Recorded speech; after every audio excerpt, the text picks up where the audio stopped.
Hello,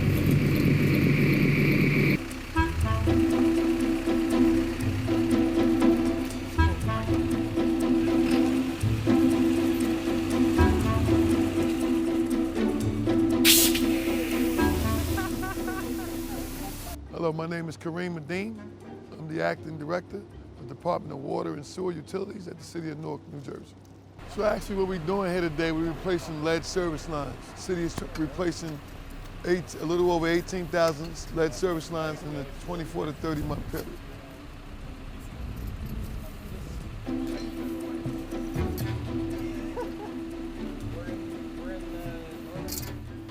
When they first started building water and sewer infrastructures, for sewer they were using wood or clay pipe.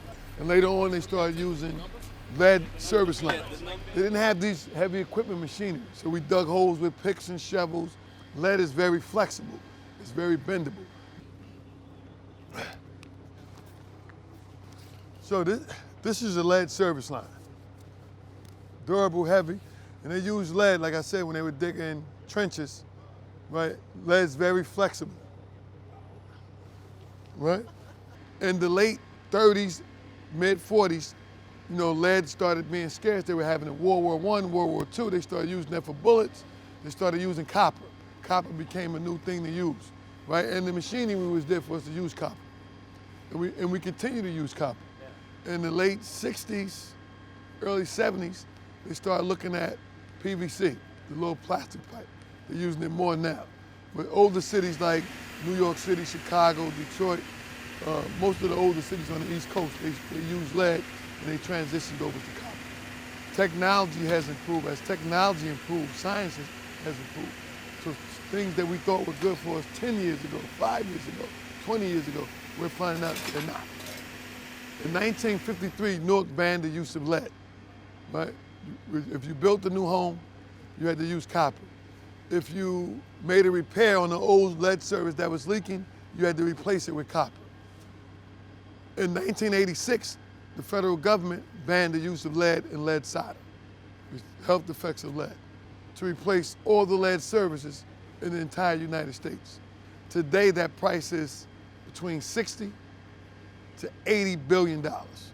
So in 1991, they came up with corrosion control, ways that you could prevent lead from leaching into water, right? Raising the pH, putting in orthophosphate or sodium silicate that would create a prophylactic liner throughout the pipe that would prevent lead from leaching into water. 2017, after 25 years, the city had its first lead exceedance, which required the city to take numerous steps to find out what was going on. And also educate the public about, we're having a lead exceedance. In October of 2018, the US EPA and let us know that the corrosion inhibitor that we currently were using was failing. That liner was coming apart. So Newark at that time decided to give out 39,000 free water filters to its customers as an immediate relief to protect lead from leaching into the water. In April of 2018, we rolled out the lead service replacement program, and then a year later, started replacing lead service lines. We just want to get rid of lead service lines. We don't want to keep, having to put finding a chemical, right, 20 years from now that may fail again. Let's just get rid of the lines. This crew right here is responsible to replace 25 lead service lines per day. They come in, they make arrangements with the homeowner saying, you're going to be available tomorrow morning at 7 a.m. We're going to come in, do a pre-inspection the night before, letting the homeowner know at 7 in the morning today. They're going to start construction to replace the lead service line. It could be a full replacement, which would be from the water main to the house, or it could be a partial replacement, meaning they have copper coming from the meter to the curb, and they have lead coming from the curb to the city's water main. This crew is actually doing a partial in this hole right now. They're going to do from the street to the curb. Tying those two copper pipes with a little valve. In this house, they're doing a full replacement. They're using the bullet, trenchless technology. Trenchless technology allows us not to make an open cut.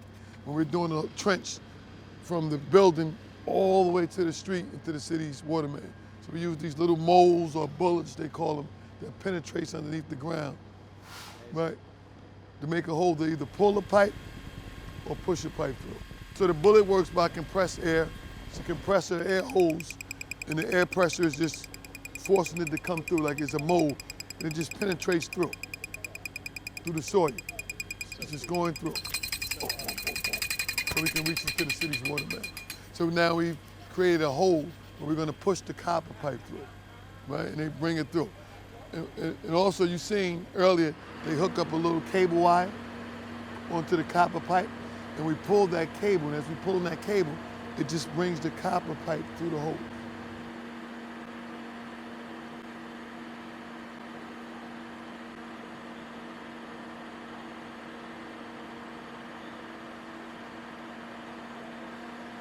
After the plumber comes and make the connection at the meter, right, and he ties that in, we flush it out for about 30 minutes. We come back out, we compact these holes. It's a temporary patch that we do in the street.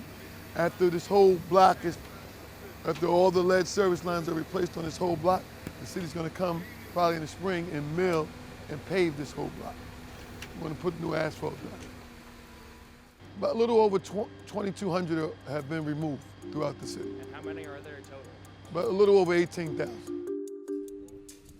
We're also employing local residents on these projects. We put money back in the community as we do these replacements too. We work in extreme weather conditions. When it's raining, we're working. When it's snowing, we're working. When it's 100 degrees, we're working.